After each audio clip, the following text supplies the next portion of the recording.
It was a quiet afternoon at the Riverside Public Market, the kind of place where families came to relax, tourists snapped pictures, and street musicians filled the air with soft guitar melodies. Among the crowd walked an older man in a simple black jacket, dark sunglasses, and a calm, almost meditative presence. No security. No entourage. No cameras. Just Steven Seagal, enjoying a peaceful moment away from the world that once shouted his name. He moved slowly, hands behind his back, admiring a handmade wooden craft on a vendor's table when suddenly, thud! A loud bump shook his shoulder. Steven turned gently and found himself facing a tall, broad, tattoo-covered young man. He wasn't alone. Two of his friends trailed behind him, laughing like they owned the place. The bully glanced at Steven with irritation instead of apology. "Watch where you're walking, old man," he snapped. Steven offered a soft nod. "No harm done. It was an accident." But the bully wasn't looking for peace. He smirked, stepping closer as if trying to intimidate the calm stranger in front of him. "You think that's an excuse? You bumped into me." Nearby shoppers paused mid-step. The vendor froze. A couple of people quietly raised their phones, sensing this encounter was heading somewhere dangerous. Steven took a slow breath. "I didn't come here for trouble. Let's both move on." The bully laughed loudly, attracting more attention. "Move on? You're shaking already. Look at you." But Steven wasn't shaking. He was simply still, the kind of stillness that comes from years of discipline, training, and wisdom. But the bully couldn't see it. Instead, he shoved Steven lightly on the chest, testing him like a predator poking prey. Steven didn't react. Not yet. Crowd murmurs grew louder. Who messes with an old guy like that? Why's he provoking him? Someone record this. The bully leaned in, nose inches from Steven's face. "What are you gonna do about it?" he taunted. Steven looked him straight in the eyes, calm, unshaken, unreadable. And in that tense silence, one thing became clear. This bully had no idea who he had just laid hands on, and even less idea who Steven's son really was. Audience hook. What Steven said next made everyone freeze. The air around the market tightened as the bully stepped even closer, his chest puffed out like he was trying to prove something. Steven stood still, centered, unmoving, the exact opposite of the chaos forming around him. His calmness didn't defuse the tension, it amplified it. "Say something, old man," the bully barked loudly, leaning in. "Or are you just gonna stand there shaking?" Steven spoke gently, voice low and controlled. "I don't want to hurt your pride. Or your friend's afternoon. Let's end this peacefully." The bully's friends snickered. One of them lifted his phone, recording every second. "Oh look, he thinks he's a wise monk or something," the friend laughed. Steven didn't react. Years of discipline had taught him never to rise to meaningless provocation. But the bully mistook silence for fear. "You better speak up," he growled, grabbing Steven by the jacket. "Or I'll make you." Several people gasped. Mothers pulled their children closer. Vendors stepped back, watching the confrontation unfold with uneasy eyes. Steven gently removed the bully's hand from his jacket. "I'll say it once more," he said evenly. "Walk away. Anger will only take you somewhere you don't want to be." The calm delivery, steady, almost teacher-like, infuriated the bully. "You don't get to tell me what to do," he shouted. And then, in a moment that froze the entire market, the bully raised his hand and slapped Steven Seagal across the face. A sharp, echoing crack tore through the space. Phones shot upward instantly. Dozens recording. Dozens more watching, jaws open. The bully stepped back with a grin of victory, as if he had just defeated someone worth defeating. "That's what happens when you disrespect me," he announced loudly, pointing a finger at Steven. "Now what, huh? You gonna cry?" But Steven didn't touch his face. Didn't stumble. Didn't even blink. He simply stood there, breathing deeply, not in fear, but in disappointment. Crowd whispers intensified. Did he just hit him? Why isn't the older guy fighting back? Man, he's either crazy or incredibly patient. The bully, seeing no reaction, became even more aggravated. "What's wrong?" he yelled. "Cat got your tongue? Want another slap?" Stephen finally raised his head, eyes lifting slowly toward the bully.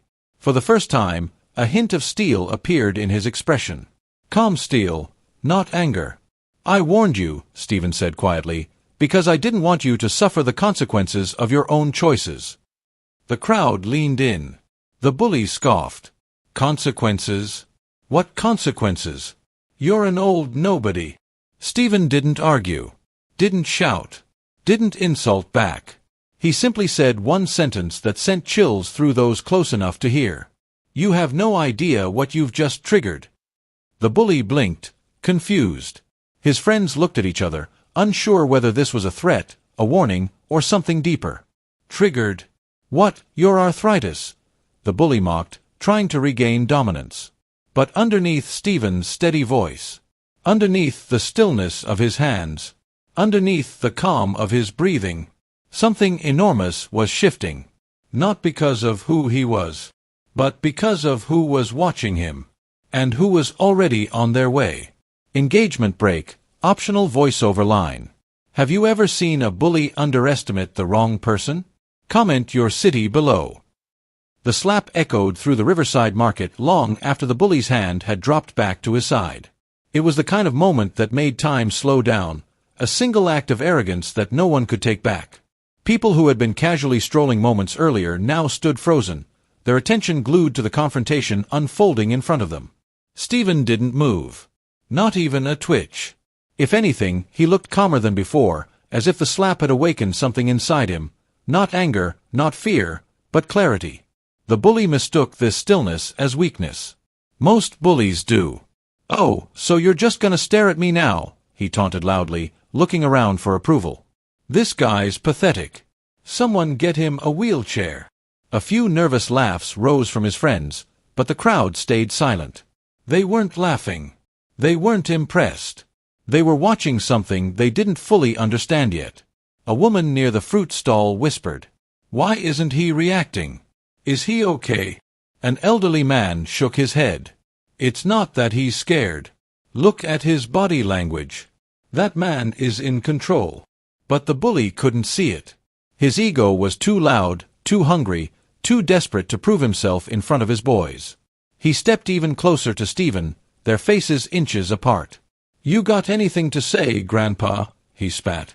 "Or is your jaw too stiff from old age?" Stephen finally blinked. Just once. Then he exhaled through his nose, slow, steady, the way a martial artist centers himself before a necessary decision. He wasn't planning to fight. But he was preparing for something. "I told you," Stephen said quietly, "anger blinds judgment. You should walk away." But the bully didn't like advice. Especially not from a man he believed he had already humiliated. He shoved Stephen again. This time harder. Stephen stepped back half a stride, absorbing the impact without resistance. Stephen's friend, a quiet man who had been browsing a nearby stall, rushed forward with alarm. "Stephen, let's just go," he said urgently. "He's not worth it. Please." Stephen lifted one hand slightly, signaling him to stay out of it. "It's okay," Stephen murmured. "Some lessons are learned the hard way." The bully heard the word lesson and snapped even harder. "Lesson? Who do you think you are?" he barked, voice rising again. "You think you can teach me something? You're a nobody." A ripple ran through the crowd. People exchanged glances, shaking their heads. "He really has no idea," one teenager muttered. Another whispered, "If that's really Steven Seagal, this guy is done." But the bully, fully consumed by his ego, paid no attention to anything except the older man standing calmly before him. "You've got one more chance to walk away," Stephen said, his voice still composed. "I promise you, this won't end the way you think." That only made the bully grin wider. "Oh yeah. And what are you gonna do if I don't?" Stephen didn't answer. Instead, he looked around at the crowd, noticing the fear in some eyes, the curiosity in others. This wasn't about pride. It wasn't about proving strength. It was about preventing unnecessary harm. But the bully interpreted the silence as surrender. He stepped aside, raised both arms, and shouted to everyone. "This old fool thinks he's some kind of warrior. Watch me put him on the ground. Phones lifted higher. Live streams began. Comments flooded in. The bully lunged forward, grabbing Stephen by the front of his jacket with both hands, shaking him aggressively. "You listening now?" he shouted. "Or do I need to smack you again?" Stephen looked straight into his eyes. Deep, focused, unwavering. He spoke slowly, the kind of slow that comes from a man who has lived 1,000 battles and knows exactly where this one is heading. "You've made your choice," he said. "But the consequences aren't mine to deliver." The bully frowned, confused. "What consequences?" "I'm standing right here." But before he could finish, his two friends stiffened, noticing something Stephen had already sensed minutes ago. A group of people on the far end of the market, all wearing earpieces, had paused their steps. Their eyes were fixed on Stephen. Their hands hovered near the inside of their jackets. They were watching, waiting, not for the bully, but for Stephen. The bully's friends looked nervous, but he was too caught up in his own bravado to notice anything unusual. He shoved Stephen once more, even harder. "That's right. Stay quiet. You can't do a thing." Stephen finally cut him off. "You're wrong," he said calmly. "But I'm not the one you should be afraid of." The crowd went silent. The bully blinked.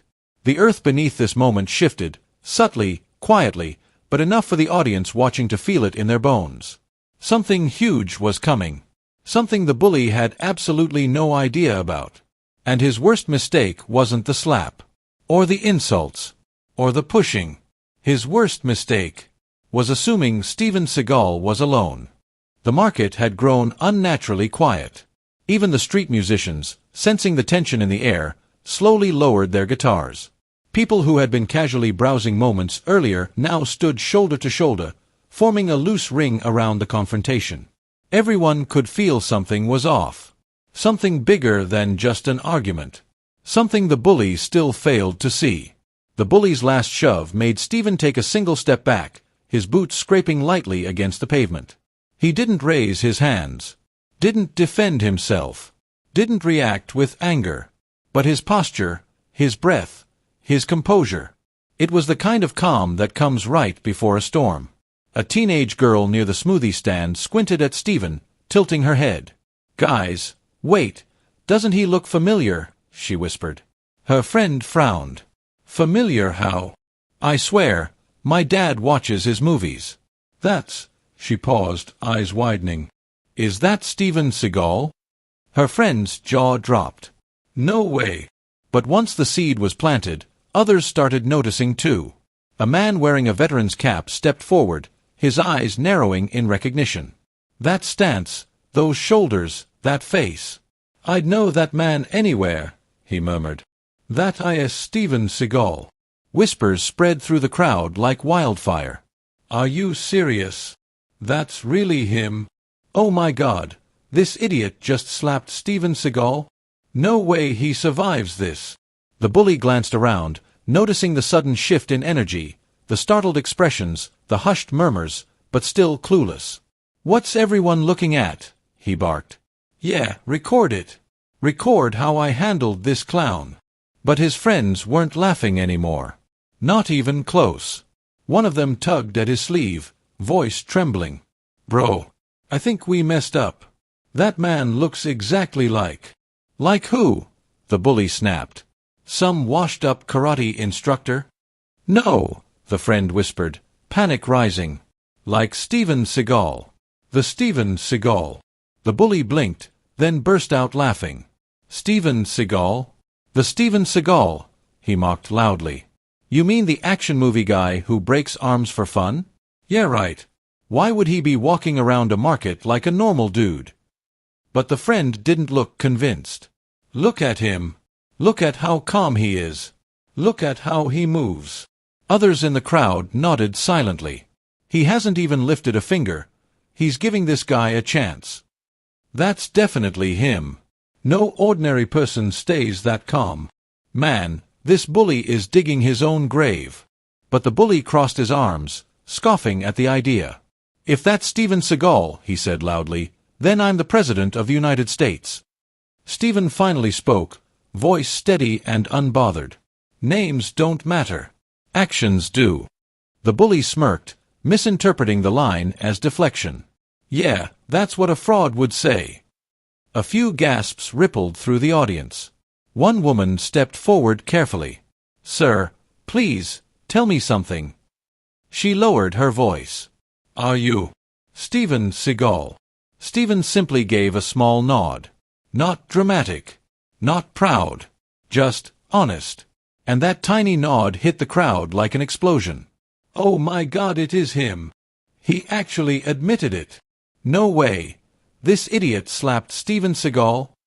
The bully froze for a moment, then waved it off like it didn't matter. Even if you are Steven Seagal, he shouted, I don't care. That doesn't mean you can disrespect me. A man from the crowd muttered. He was the one disrespecting you, genius. Steven didn't argue. He didn't need to. The truth was unfolding on its own. The bully took a step closer, lowering his voice now that the truth was sinking in. So what if you're Steven Seagal? He snarled. Movie stars don't scare me. Steven looked him in the eyes, calm, patient, unmoved. I'm not trying to scare you, he said softly. I'm trying to prevent you from ruining your own life.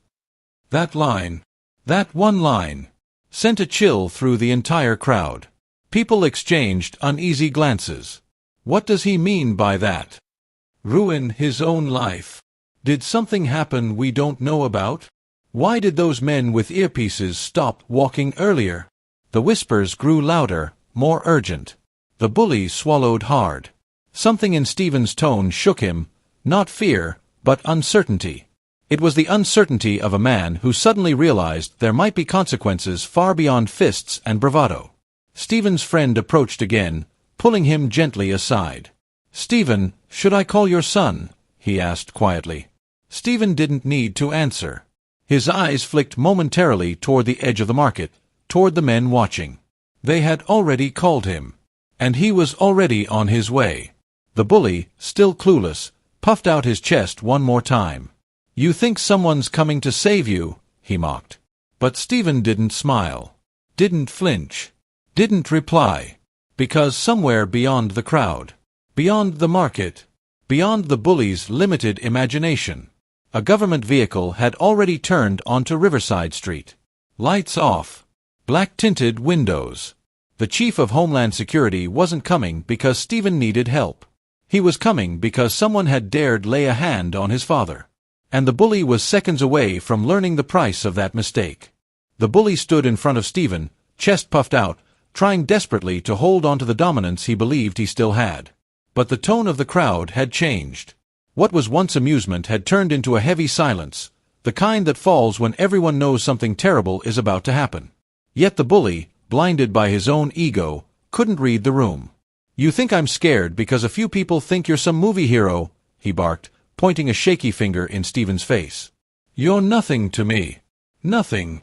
But the tremble in his voice betrayed him. For the first time since the confrontation began, he wasn't sure he was winning. Steven didn't move. Didn't advance. Didn't raise his hands in defense. He simply looked at the bully with the same calm, unreadable expression, a look that made the bully even more furious. You keep talking in riddles, the bully scoffed. Consequences this, consequences that. What, you gonna summon your Hollywood stunt team? A few people chuckled nervously, but most kept their eyes glued to Steven, waiting, sensing, feeling something shifting in the air. Steven inhaled slowly, grounding himself the way only a lifelong martial artist could. His voice, when he spoke, was no longer soft. It carried a weight, a depth, a warning carved from decades of discipline.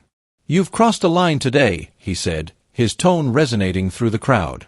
Not because you hit me, but because you let your anger make choices your future cannot afford. The bully blinked, mouth opening slightly as if to respond, but nothing came out. Steven continued, his voice now commanding enough to silence even the murmurs around them. I gave you chances to walk away.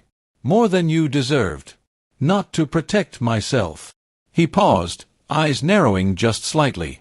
But to protect you from what comes next. Gasps flickered through the crowd. What does that mean? What's coming next? Is this guy in trouble? The bully shook his head, trying to regain control. Protect me. From who? You, he sneered, stepping closer again. You think you're special? I run this area. People listen to me here. Stephen tilted his head slightly. That's where you're wrong. No one is listening to you anymore. The bully glanced around, and for the first time, truly noticed the stares. Not admiration. Not fear. But pity. His friends refused to meet his eyes. People in the crowd shook their heads slowly. A mother whispered to her son, "That's the moment," he realized. But the bully's pride refused to surrender. "Oh, now you're gonna lecture me," he snapped. "If you're really Steven Seagal, then show me something. Fight back. Come on." Steven's jaw tightened, the first visible sign of irritation. His eyes sharpened, not in anger, but in firmness. "I don't need to fight you," he said calmly. "And trust me, you don't want me to." The bully laughed loudly, but it sounded forced. "Why?" "Because you're a celebrity," he mocked. "Because people used to watch your movies." Stephen slowly shook his head. "No. Because I'm a father." That line landed like a punch to the chest. Stephen took one deliberate step toward the bully. The crowd leaned in as if pulled by invisible strings. "And the man you raised your hand against today." Another step. "The man you insulted." Another. "The man you laid hands on without cause." Stephen's eyes locked onto the bully's. "His son is not someone you want to provoke." The bully's smirk began to crack. "What son?" he muttered. Stephen didn't look away. "My son," he said steadily. "The chief of Homeland Security." A wave of shock tore through the crowd. "What? No way. Oh, he's finished." He slapped the father of a Homeland Security chief. The bully stumbled a step back. What are you talking about?" "Homeland, what?" Stephen didn't answer. He didn't need to. Because in that moment, faint but unmistakable, everyone heard it. The distant rumble of heavy engines. Growing louder. Closer. Faster. The bully whipped his head toward the sound. SUVs. Black. Tinted. Government plates. Racing toward the market entrance. Crowd gasped in unison. Stephen spoke one last line, quiet but thunderous. "This is your last chance to walk away." But the bully was frozen. Paralyzed. Unable to move. Unable to undo the slap. The shove. The insults. Unable to undo the biggest mistake of his life. The SUVs screeched to a stop. Agents poured out. Fast, focused, armed. And the bully realized. He hadn't just underestimated Steven Seagal. He had provoked a storm he never even knew existed. The black SUVs screeched to a stop at the entrance of the Riverside Market, tires grinding against the pavement. Every conversation, every sound, every breath in the area seemed to freeze. The doors flew open simultaneously, and heavily equipped federal agents poured out like a wave of silent thunder. Their movements were sharp, purposeful, coordinated. These weren't local police. Not mall security. Not rent-a-cops. These were federal tactical agents, and they weren't here for a random patrol. They were here for someone. The bully's bravado shattered instantly. What is this?" he whispered, backing up. His friends abandoned him, melting into the crowd like they never knew him. Agents moved with swift precision, forming a perimeter around the confrontation zone. Their hands hovered near their holsters, not drawing, but ready. The crowd parted on instinct, stepping back in fear and awe. One agent, taller than the rest, moved to the front. His voice boomed. "Mr. Seagal, are you safe?" The bully's knees nearly buckled. He said, "Mr. Seagal," with respect, with authority, with urgency. All eyes snapped to Stephen, calm, steady, unbroken. Stephen nodded once. "I'm fine." The lead agent glanced sharply at the bully, who instantly felt like his soul was being weighed. "Is this the man who assaulted you, sir?" the agent asked. The bully's heart squeezed in terror. Assault, on Steven Seagal, in front of federal agents. His future flashed before his eyes like rapid-fire images. Handcuffs. Courtrooms. Jail. But Stephen calmly raised a hand, stopping the agent from stepping forward. Not yet, Stephen said quietly. He made a mistake. Let my son speak to him first. The moment Stephen said, "My son," every agent straightened, as if the air itself demanded attention. The bully gulped. Son? What son? He didn't have to wait long. From the second SUV, a man stepped out, mid-40s, sharp suit under a tactical vest, badge glinting against his chest. His presence was commanding, his expression carved from granite. He walked with purpose, with authority, with a storm behind his eyes. Crowd gasped as whispers shot through like electricity. That's him. No way. That's Steven Seagal's son. He's the chief. The man approached Stephen first, placing a firm hand on his father's shoulder. Dad, are you hurt? Stephen shook his head. No. Just disappointed. That one sentence. That one subtle disappointment. Hurt more than any punch. The son's jaw clenched. He turned slowly toward the bully, who now looked like a child caught stealing in front of the entire world. You, the chief said, pointing at him without raising his voice. The bully flinched as if struck. Step forward. The bully shook his head rapidly. I didn't know who he was. I swear, I didn't know. The chief stepped closer, towering over him. Did you need to know who he was? He asked coldly, before deciding to attack an innocent man. The bully stuttered. And no, I thought. He bumped into me. A few people in the crowd scoffed. The chief didn't. He bumped into you, he repeated slowly. And your response was to slap him? To threaten him? To surround him? The bully's eyes filled with tears. I didn't know. The chief cut him off. You didn't need to know. You needed to be decent. Silence swallowed the entire market. Even the agents paused. Stephen stepped forward now, gently touching his son's arm, a father calming his storm. Son, he said softly, humiliation is punishment enough. He's a young man who let ego rule him. Let him learn, not suffer. The crowd murmured in shock. Stephen was forgiving him? The chief inhaled, forcing his anger down. He looked into his father's eyes, the same eyes that had taught him strength, patience, and discipline for decades. If that's what you want, he said quietly, I'll honor it. He turned to the bully one last time. You owe this man your freedom, he stated. And you owe him an apology. The bully nodded rapidly, tears welling. I'm sorry, he blurted out, voice cracking. I'm so sorry, sir.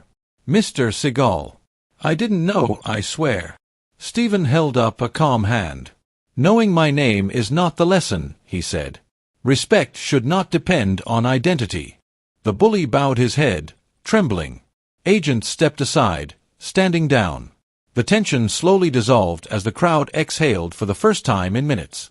Stephen turned away gently as if the entire event was just another moment in a long life of teaching lessons without raising a single fist.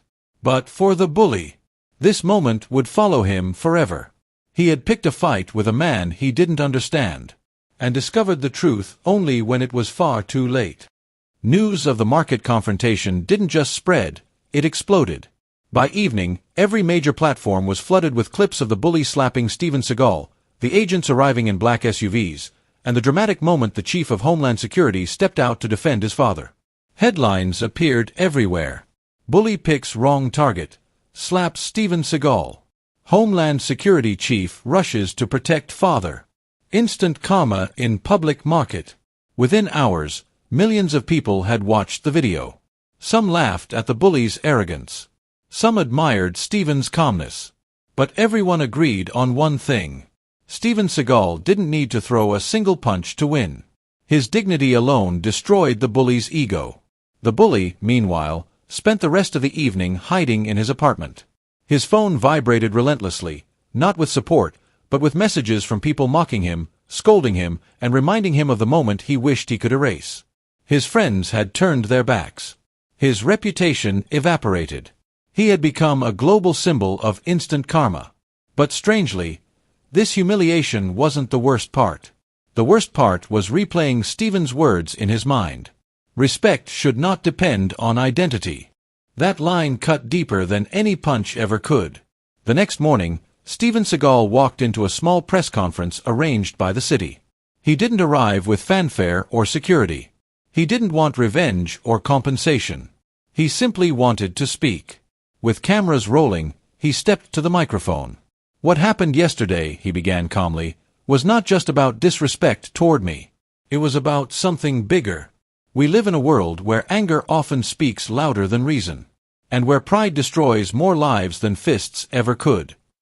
Reporters nodded, scribbling his words as he continued. Strength isn't about overpowering someone. Strength is choosing restraint when you have every reason not to. That's the lesson I've tried to teach my son, and the lesson I hope others learned yesterday. Social media lit up again.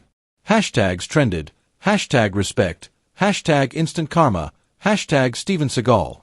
The bully watched the press conference from home, tears silently rolling down his cheeks. Steven hadn't humiliated him in return. He hadn't insulted him. He hadn't demanded he be punished. Instead, he taught him a lesson the bully realized he desperately needed. Later that day, he gathered the courage to return to the market.